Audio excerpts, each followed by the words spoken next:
Alors, le résultat d'apprentissage aujourd'hui était de découvrir les ensembles et les sous-ensembles qui existent dans le domaine mathématique. Il y en a plusieurs. Donc, ceux qu'on va voir en classe ne sont pas nécessairement toute la gang, mais c'est ceux que j'aimerais qu'on concentre dessus pour le cours de mathématiques 9e année. Donc, d'abord, on a des définitions qui sont quand même assez importantes. Alors, nous avons des systèmes de nombres. Donc, un système de nombres, c'est un ensemble de comme toutes sortes de chiffres, symboles qui suivent des règles pour le transport de l'information. Et des sous-ensembles, c'est des catégories qui vont regrouper certains de ces ensembles-là. Donc, si on regarde vraiment ici, ce diagramme-là, ça, c'est les ensembles que j'aimerais, les ensembles, les sous-ensembles que j'aimerais que vous notez pour le cours de maths 9e année. Fait que c'est un schéma que certaines personnes trouvent un peu complexe. Donc, il faut commencer avec le plus petit, qui est celui des nombres naturels. Okay? Donc, les nombres naturels sont tous les nombres entiers positifs incluant 0. Donc, moi, je le vois souvent comme les nombres que tu es capable de compter avec tes doigts. C'est 0, 1, 2, 3, 4. Donc, ça ici, c'est son propre sous-ensemble, son propre ensemble de nombres qu'on appelle les nombres naturels. Donc, sont naturels, c'est ceux qu'on apprend dès la jeunesse. Et là, tu vois que les nombres naturels sont à l'intérieur de celui-ci. Ça veut dire qu'ils sont inclus dans les nombres entiers. Donc, et le signe qui est un Z. Donc, les nombres naturels, c'est 0, 1, 2, 3, etc. Les nombres entiers, c'est tous les nombres entiers. Donc, oui, ça, c'est des nombres entiers, mais les naturels, c'est seulement les positifs. Donc, quand on parle de nombres entiers, c'est les deux. C'est les nombres positifs et négatifs que tu peux compter avec tes doigts. Donc, les nombres entiers sont, excusez, les nombres naturels sont dans les nombres entiers. Et ces deux-là sont aussi dans les nombres rationnels. Parce que les nombres rationnels, c'est n'importe quel nombre que tu peux exprimer comme une fraction ou un quotient. Donc, si le nombre peut être écrit comme une fraction, c'est un nombre rationnel. Puis si tu regardes, ben, un nombre naturel, il y en a qui vont dire, ben, c'est pas une fraction, monsieur. Ben oui, à cause, comme le chiffre 3, ben, c'est 3 sur 1. Donc, les nombres naturels sont des nombres entiers et des nombres rationnels. Right? C'est pour ça que tu vois, un est dans l'autre. Tu sais, je me sens comme Carmen Campagne, l'arbre est dans ses feuilles. Là. Donc, c'est ça essentiellement que ça dit en regardant ce schéma-là, c'est que les naturels font partie des entiers et tout ça fait aussi partie des rationnels. Donc, ils sont tous ensemble. Par contre, tu vois qu'à côté ici, il y a les nombres irrationnels. Donc, eux autres ne font pas partie de tout ça. Ils sont à part. Ils ne sont pas dans le même dessin. Puis les nombres irrationnels, c'est des nombres qui ne peuvent pas être exprimés comme une fraction entre deux entiers. Donc, tu sais, on regarde des exemples. Racine de 0,123, racine de 1,6, racine de 2, etc. Et pi. Donc, c'est des chiffres qui vont avoir des décimaux jusqu'à l'infini qui ne peuvent pas être écrits comme une fraction. Là, ça m'amène à un retour au rationnel juste ici. Il ne faut pas t'oublier par contre que si je vois quelque chose comme 0,33 avec une ligne qui veut dire que ça répète 3, 3, 3, 3, 3 jusqu'à l'infini, ce n'est pas un irrationnel. Parce qu'il y en a qui vont dire, bon, ça va jusqu'à l'infini, monsieur. Oui, mais si tu peux le généraliser, c'est périodique, c'est-à-dire que c'est quelque chose qui se répète comme décimal à l'infini, c'est un rationnel. Parce que 0,3 à l'infini, c'est un tiers. Aussitôt que c'est périodique, ça peut absolument être écrit comme une fraction. Toujours. Donc, irrationnel, c'est des chiffres qui ne peuvent pas être exprimés comme une fraction, donc ils créent des décimales qui n'ont pas de pattern, si tu veux. Puis en dernier, vous voyez le gros rectangle bleu. Tous les chiffres là-dedans font partie des nombres réels. So, tous ces chiffres-là sont aussi des nombres réels. Donc, tous les chiffres au monde que tu peux penser, c'est des nombres réels. Il y a quand même des nombres complexes qu'on ne va pas voir comme même au secondaire. Mais vous allez sûrement vous aspirer d'étudier les maths à l'université parce que c'est ce que tout le monde veut faire. Vous allez voir éventuellement que les nombres réels, ce n'est pas les seuls nombres, mais pour tout de suite, tous les nombres, tu pourrais t'imaginer, c'est des nombres réels. Donc, un petit recap. Nombres naturels, c'est des nombres que tu peux compter avec tes doigts qui sont positifs. Nombres entiers, c'est les nombres entiers qui sont positifs et négatifs. Nombre rationnel, c'est tous les chiffres qui peuvent être exprimés comme une fraction. Irrationnel, c'est des chiffres qui ne peuvent pas être exprimés comme une fraction et des décimaux qui ne sont pas périodiques. Et les nombres réels, c'est tous les nombres rationnels et irrationnels.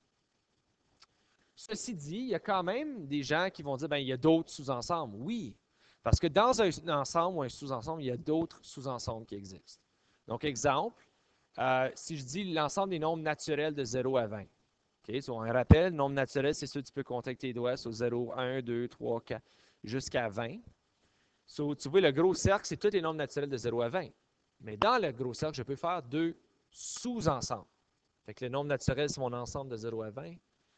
Il y a aussi d'autres ensembles que je peux créer, comme des nombres pairs, des nombres impairs. Je pourrais dire les nombres qui se multiplient par 5. Tu sais, je pourrais créer son propre sous-ensemble. Sur les nombres naturels de 0 à 20, ben, j'aurais les nombres pairs qui seraient 0, 2, 4, 6, 8, 10, 12, 14, 16, 18 et 20. Et là, j'aurais les nombres impairs 1, 3, 5, 7, 9, 11, 13, 15, 17 et 19. Donc, tous ceux-là, ils font toute partie du gros cercle qui est de tous les nombres naturels de 0 à 20. Donc, naturels, ceux que tu peux compter avec tes doigts. Mais là, on voit qu'à l'intérieur de ça, il y a d'autres ensembles qui existent. Fait qu'un exemple pour essayer de pratiquer un peu tout ça, c'est de voir tous les ensembles, comment les placer. Right? So de quel va dans lequel. Parce que les nombres naturels sont dans les nombres entiers, puis les nombres entiers sont dans les rationnels, puis les rationnels sont dans les réels. So c'est juste d'essayer de comme bien les placer, puis toujours être le plus spécifique possible. L'exemple que je donne en classe, c'est quand tu fais du coding. So, si tu vas faire un code, c'est mieux de dire à l'ordinateur dans quel ensemble ton chiffre va appartenir.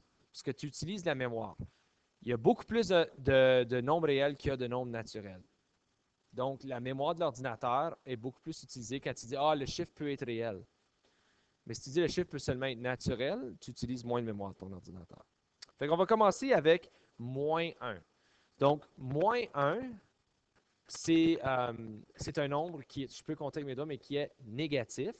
Donc, ça va tomber dans la veine des nombres entiers. Je vais juste en recommencer une coupe, après ça, je vais vous montrer les réponses.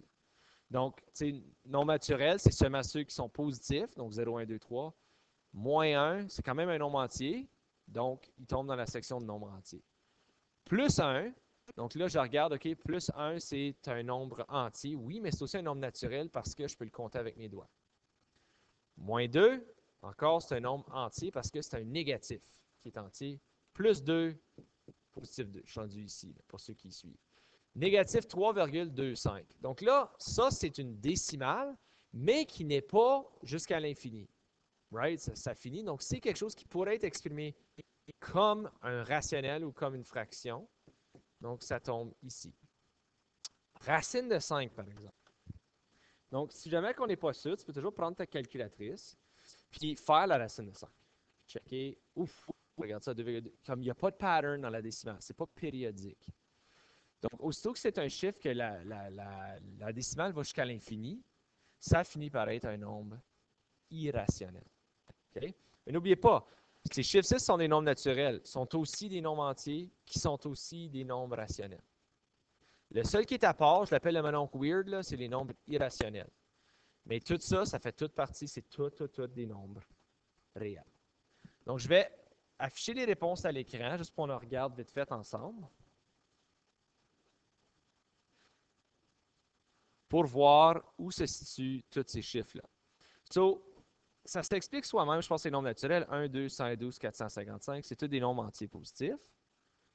Les nombres entiers, négatif 325, négatif 2, négatif 1. Donc ça, les nombres entiers incluent les naturels, mais les négatifs ne sont pas naturels. Donc, ils doivent tomber dans la section de nombres entiers. Là, on regarde rationnel. C'est soit des décimaux qui ont une fin ou qui sont périodiques, ou des fractions. Donc, je regarde ici, c'est des fractions ou des décimaux. Le 3,56, regarde, le 5,6 est périodique, donc ça implique que c'est rationnel. Là où ça change, c'est nos nombres irrationnels. Donc, la racine de 8 sur 23. Comme tu peux prendre ta carte, puis tu vas le voir tout de suite que c'est pas quelque chose que tu peux exprimer comme, c'est la racine de ça, comme il n'y a pas de pattern, il n'y a rien. La racine 5, on l'avait déjà placée. Et pi, ben, je pense qu'on connaît pi, ça va jusqu'à l'infini. Donc, tout ça, c'est par contre des nombres réels, puis ça revient très, très, très important. Fait que là, je pourrais refaire cette pratique-là pour comme genre des nombres entre moins 20 et 20. puis de seulement classifier les nombres entiers. Donc, si je voulais faire ça, je pourrais me créer un ensemble de naturels et de démontrer que les naturels font partie des entiers. Ça, c'est les lettres pour les remarquer. Donc là, je pourrais écrire, OK, ici, j'ai 0, 1, 2, jusqu'à 20. Puis de l'autre côté, les entiers, ben, ce serait moins 1, moins 2, moins 3, jusqu'à moins 20. Donc, ce serait une façon de l'exprimer. Tous les chiffres entre moins 20 et 20, je pourrais tous les écrire. Ils sont tous des entiers, right? Ils sont tous dans Z, mais il y en a qui appartiennent spécifiquement au naturel, juste parce que c'est des entiers positifs. Je tiens également à préciser un petit détail. Entre deux nombres réels, il existe toujours un autre nombre réel. À cause des nombres réels, c'est tous les chiffres possibles. Right? Comme on la regarde dans notre schéma ici. Nombre réel, c'est le bleu là. Tout ça, c'est tous des nombres réels. So, entre deux nombres réels, tu auras toujours un autre chiffre que tu peux ajouter. Sur l'exemple, si on dit entre 1 et 2. Et entre 1 et 2, il existe tous ces chiffres-ci. Puis, jusqu'à l'infini, là. Right? OK. Ben là, je vais en choisir deux. Je vais dire entre 1,2 puis 1,3. Ben, il existe un nombre infini de chiffres entre 1,2 et 1,3. Tu pourrais prendre ces deux ici. Il existe un nombre infini de chiffres entre ces deux-là aussi. Parce qu'il y a toujours, entre deux nombres réels, il y a toujours un nombre infini de nombres réels. Tu peux toujours ajouter quelque chose, ajouter quelque chose, ajouter quelque chose. Parce que juste à y penser, entre 1 et 2, ben, tu pourrais dire ça ici, là. Là,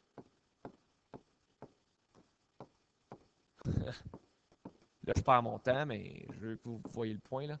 OK, so, entre 1 et 2, ben, il existe le chiffre 1,999999999999999. Puis entre 1, tout ça, puis 2, il y a un autre nombre infini de chiffres. Il y a toujours un autre chiffre qui existe entre les deux. Alors, ceci met fin à la leçon d'aujourd'hui. Si vous avez des questions, n'hésitez pas à communiquer avec moi.